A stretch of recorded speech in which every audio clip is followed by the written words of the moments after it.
Let us see the solutions part of it. The first thing is check if the number is power of k or not. The input for this is n and k. Now what we do? We take logarithm of n to the base k divided by logarithm of k to the logarithm of k. Suppose n is 64, this is the first one I am discussing, and k equal to 4. Log 64 to the base 4 is nothing but 3.000. If I say y is equal to, the value of y is 3.0000 and all. Now if the after decimal point, if you get all zeros, it means it is power of k, else it is not power of k. That is I discussed in power of 2 or not. Please watch that video. Now how do we get only the integral part? You say x is equal to y. Now what is the data type of x? The data type of x is integer. Now when you say x equal to y, the value of x would be 3. Now if I subtract y minus x, and if I say m is equal to y minus x, the value of m will be 0.0000. And you check if the value of m is 0, then it is power of k. If m equal 0, power of k, else not power of k. You have to write it in printf statements. Now let us assume that the value of n is 64 and the value of k is equal to 5. And the value of k is equal to 5. Now log 64 divided by log 5 is something between 2 and 3, because 5 square is 25, 5 cube is 125. Between 2 and 3. Let us assume that it is 2.25. I am just assuming that let the value of y be say 2.25. Is the decimal part equal to 0? No. X equal to y. X is of type integer. That means in x only 2 will be stored. The integer part will be stored. Now y minus x. What is y minus x? It is 0.25. Now is the 0.25 is equal 0? No. And it says it is not the power of k. This is how you solve the first question. Now let us see how do we solve the second question. Now to check if the alphabet entered is vowel or not. If suppose ch is the alphabet, then how do you check for vowel or not? If you write ch equal lowercase a, or ch might be uppercase a as well. Hence you say ch equal uppercase a, or ch equal lowercase e, or ch equal uppercase e. Similarly, you have to write it for I, O and U. And if it is true, it is a vowel, else it is not a vowel. Now, how many cases we are writing over here? 10 cases, uppercase, lowercase. Now, this 10 can be reduced to 5. How we can reduce this 10 to 5? Very simple. You convert this character to either uppercase or lowercase, so that we have to check only uppercase or we have to check only lowercase. Suppose this is the character you are reading, ch is equal to getchar. Now, what we do, we convert this character to lowercase. There is one built-in function called as toLower, or you can use toUpper as well, toLower of character ch. Suppose the ch entered is uppercase e. Now, what does this toLower of ch will do? It will convert to lowercase and it will give the answer as lowercase a. Now, it is our responsibility to store it in some variable. Let us store it in ch back. Now what will happen? This uppercase e will be converted to lowercase e. Now how many cases you need to check? Only 5, because you have converted to lowercase. Now how toLower works? I want you to try yourself. Similarly, there is toUpper. Now what do we write? If ch equal lowercase a, or ch equal lowercase e, or ch equal lowercase I, or ch equal lowercase o, or ch equal lowercase u. That means we need to check only for lowercase, because we have converted to lowercase. It is an vowel, else it is not vowel. Now 10 times we were writing uppercase and lowercase, it has been converted to only 5, because we have used toLower. Similarly, you can use toUpper as well. Now the third question is very simple. I am not going to do it. Fourth question is also simple. You try it. I am not going to do it. And let us see how we are going to do the fifth question. Now, I already said the integers are being stored in the form of a circle representation. Now, suppose this is the least number minus 2 to the power 31 and so on. This is minus 2 to the power 31 minus 1 and so on, so on, so on. It reaches up to minus 3, minus 2, minus 1. It will be 0 and it is in positive direction and it will reach 2 to the power 31 minus 1. It will reach 2 to the power 31 minus 1.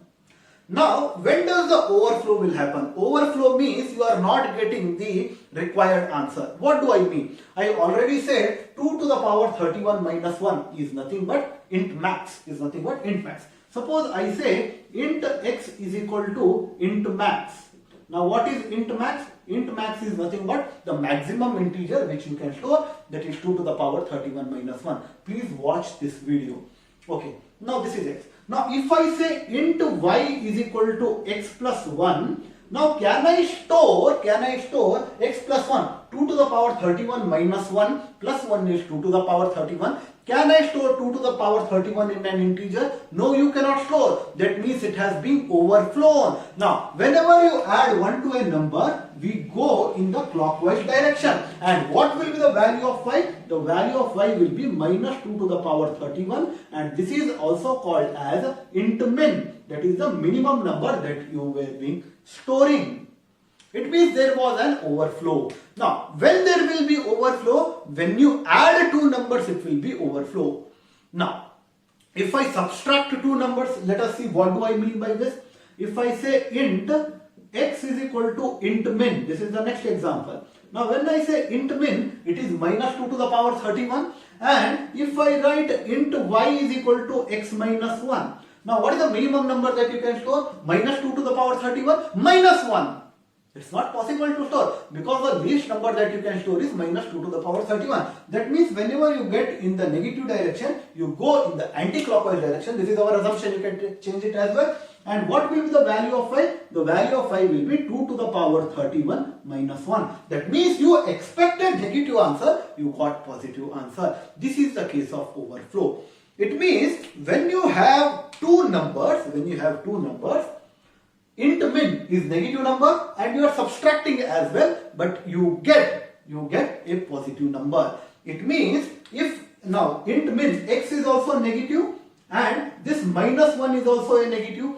If you subtract two negative numbers, you get the answer as positive. That means it is an overflow. And int max is a positive number, plus 1 is a positive number. You add two positive numbers and you get answer as negative. It means it is a cause of overflow. Now, can a one number which is positive and one number which is negative, will you ever get overflow? You will never ever get overflow. Why? One is positive, the other is negative. Say for example, the positive number is 2 power 31 minus 1. I want to subtract 100. 100 means you will go in this direction. Still it is there. Are you getting it? That means if one number is positive, this is positive number, and the other number is negative, this is negative number, it is never ever going to cause overflow. In the similar way, if one number is negative and the other number is positive, will it cause overflow? No, because positive direction is you go in this direction and still you are there in the circle. Therefore, when does the overflow will cause? Overflow will cause when you add two positive numbers and you get negative number as answer, or when you have two negative numbers and you get positive number as answer. That is the cause of the overflow. That is the cause of the overflow. I hope you have understood this, and if you have not understood it, you may ask in the comment section about this. Now, let us see what do I mean. So, okay, let the two numbers be say x and y. Let the two numbers be say x and y, and it is integer overflow. Therefore, I need to take integer. If two numbers are positive, okay, that's what I mean. If two numbers are positive, if x is greater than 0 and y is greater than 0. If two numbers are positive and the addition of these two numbers is negative, therefore we say and x plus y is less than 0, that means an overflow has occurred.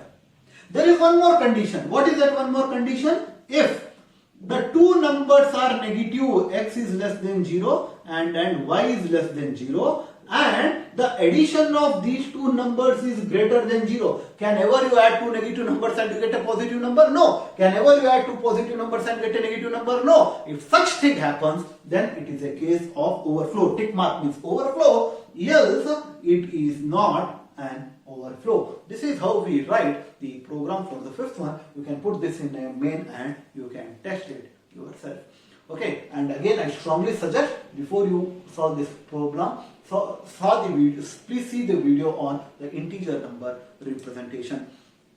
This completes the two-way selection statement, which is if else, and in the next video we will see what is a nested if else and the else if ladder. Thank you for watching this video. Please like it. If you like the video, please like it, subscribe it and share the channel to your friends. Thank you. For the online paid courses of C programming, data structures using C, and analysis and design of algorithms, you may contact at the given email ID and you may download the following app. The app link is being given in the description section. Thank you.